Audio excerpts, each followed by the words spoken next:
Welcome back. So Google has been in the news recently, and it's been almost no good news between the lawsuits and the ChatGPT threat for Microsoft.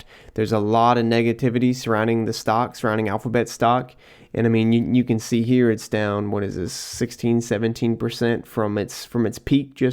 The peak was just this month, just in February. So it's in the 80s again officially after market close today, and it's done that I think twice now in the last year. So what I wanted to do was do another kind of quick dive into the financials and do kind of a rate of return calculation. And what kind of started this is I found all these videos recently about Warren Buffett and Charlie Munger talking about how great Google was as a company and how they missed the boat. And I'd been watching those, and I'll link them below, but I really was kind of expecting them to have bought some in the latest 13F filing. They didn't, but somebody else did, and that somebody else was Li Lu. So let me pull up his 13F filing. So this is Li Lu's filing just for his U.S. companies. It doesn't include any foreign assets. But of the U.S. stocks, you can see Google, and it's two of them, right? It's GOOG, which is the Class C, and then GOOGL, which is the Class A. And combined, they make up about 25% of his portfolio.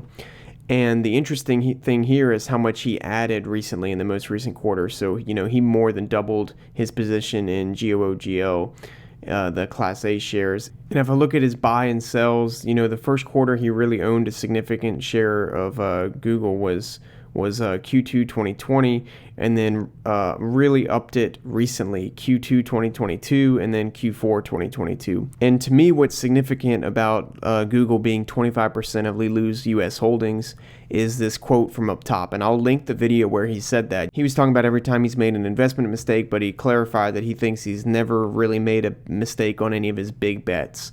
And I would count 25% of your portfolio as a big bet, right? But like I said, I want to do a quick look through the financials, and I've done deeper dives on Google, so I'm just going to run through some highlights, especially with recent quarters. And then we're going to come up with a rate of return based on, future earnings per share and future PE, just a different way to value it. You'll see at the end.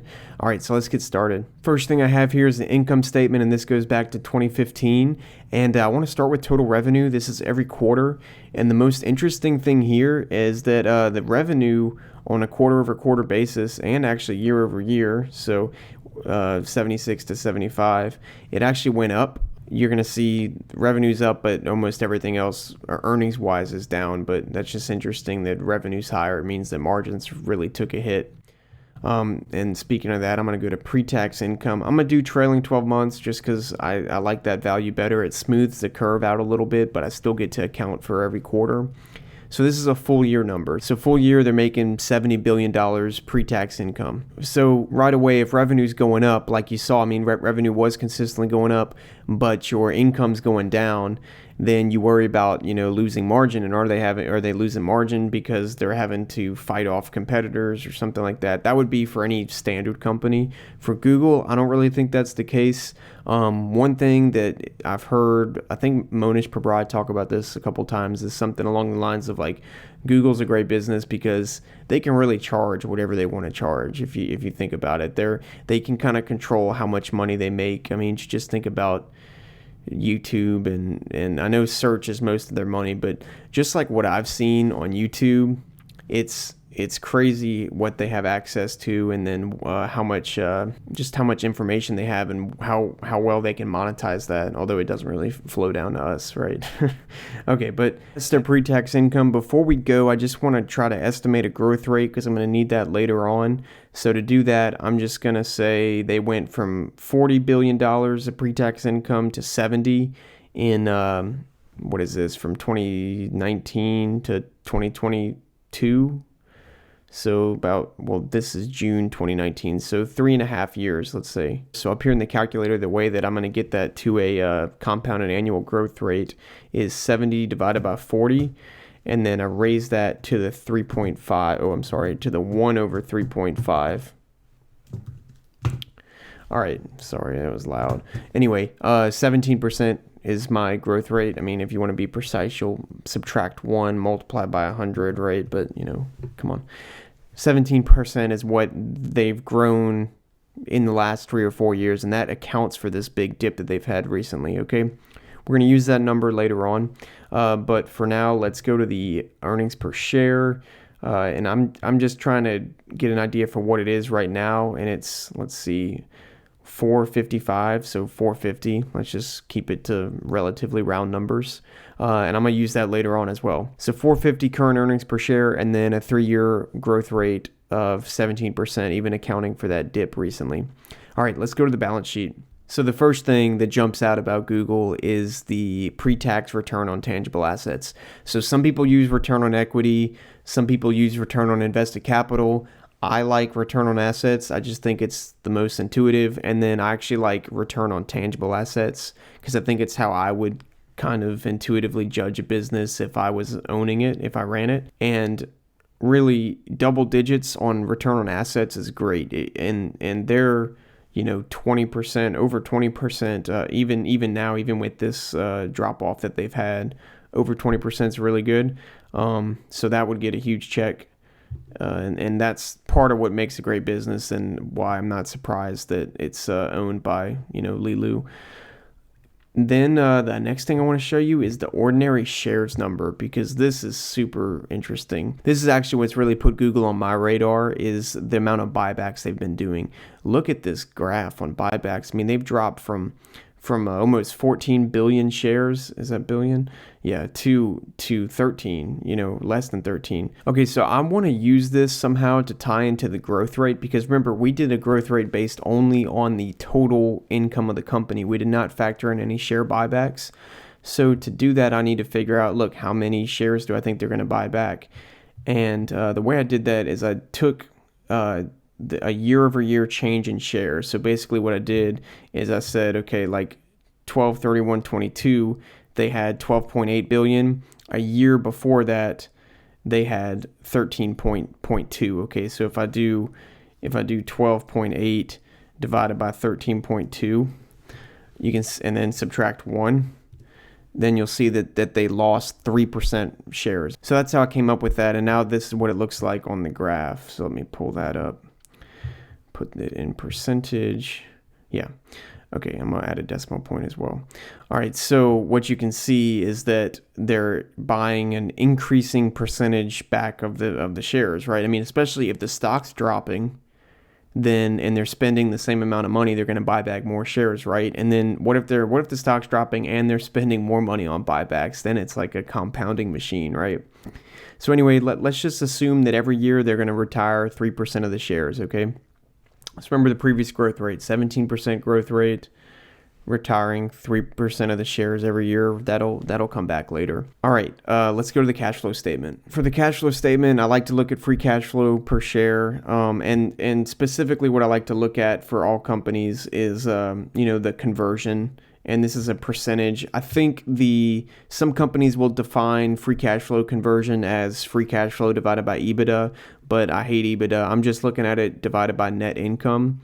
So, I mean, anything, in my opinion, over 75, over 80 is really good. Over 100 is great. There are very few businesses that will generate more cash than they're actually making income. That's like what you want, right? If you owned a business, a lot of people do this with real estate, right? They'll buy a rental property, they'll take a bunch of write-offs, do a lot of depreciation on the building, and have positive cash flow much higher than the income that they're actually paying taxes on. So that's what we like in a business, but it's very rare to see it. But you can see Google has a history of actually having more cash flow than income, and if they can get back to that, then that would be awesome. But still, 90% plus is really good. Okay, but that's it for the cash flow statement. I know that was a quick run through of the financials. I have some other videos on Google, but let's go to the valuation section. Okay, so this is going to be a little bit different. What I have here is I'm going to have a graph that shows an overall return and a yearly compounded return. So the way I calculate that is with these 4 inputs up here. So starting earnings per share, and I said that was $4.55. Starting price right now, it's $89 a share. So let's say $89 a share. What's the growth? Remember I said the earnings had grown at 17%, and then they were buying back about 3% of the shares per year. I think 17% is a little too aggressive. So I'm going to say 13% there, and then stick with that, buying back 3% of the shares.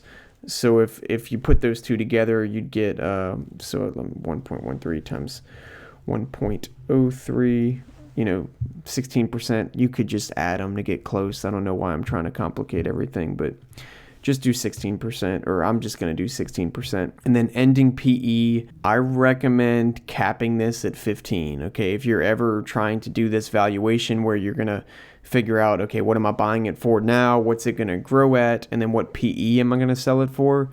I recommend capping that calculation at 15. But for the sake of this video, I'm going to do two scenarios. I'm going to do this scenario that's kind of optimistic, so I'm going to put 20, and then I'll do another scenario that's more realistic with 15. Okay, so in the more optimistic scenario, what you can see is that, overall return's great. After 20 years, if it grows at 16%, and you sell it at a 20 PE, after 20 years, you're going to make 15 times your money. Now, is it going to grow at 16% for 20 years? Probably not, but at least, well, I'll say this, you don't know if the per share value is going to grow like that, because even if the earnings don't grow by that amount, they could actually buy back more than we factored in, and it doesn't mean the market cap has to grow to that size, right? So that's your overall return. And then you can see your yearly return is on this bottom graph. So this is like what's your compounded return every year. And look, if you're getting this value, this, in the teens, in the high teens, that's really strong on a yearly return. That's going to compound fast, like you can see from the top graph, okay? So like this would be, in my opinion, like a strong buy, right? Y'all know my discount rate that I try to do is 15%. So if something's getting me more than 15%, then that'd be worth it. But like I said, I think this is a little bit on the aggressive side. Even though we did already reduce the earnings growth, I want to do it even more, and I want to lower this PE to show you what that does to this kind of valuation. All right, so let's say instead of 16%, let's just say 11%. And then you only get to sell it at a 15 PE. Now, what you can see is, your overall return's actually still not bad. After 10 years, you're making a double, which is about 7%. And your yearly return, you go positive as long as you hold past year, 2 or 3. What do I think about Google? I think that it's, somewhere in between those two values, that it's probably a better place right now to put money than just cash. But is it better than waiting for some small cap stock that's gonna that's just how I think about it, right?